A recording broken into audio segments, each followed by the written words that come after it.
केंद्रीय मंत्री आदरणीय नितीनजी गडकरी साहेब आणि राज्याचे लोकप्रिय मुख्यमंत्री आदरणीय देवेंद्रजी फडणवीस साहेब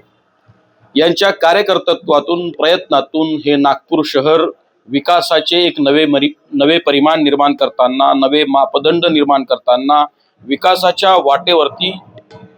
त्याची यात्रा सुरू झालेली आहे। मेट्रोच्या रूपानं हे शहर जागतिक नकाशावर देखील आलेलं आहे। इथले एम्स असतील, IIIT असेल,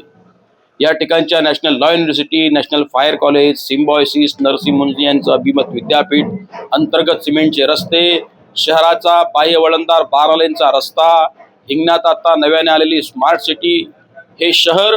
नागपूर महानगरपालिकेच्या दृष्टीने देखील इथले स्वच्छतेचे प्रश्न, पिण्याच्या पाण्याचे प्रश्न, दिव्याबत्ती, प्राथमिक शिक्षण, प्राथमिक आरोग्य अशा सर्व अर्थानं खेळाची 100 पेक्षा अधिक विकसित असलेली मैदानं,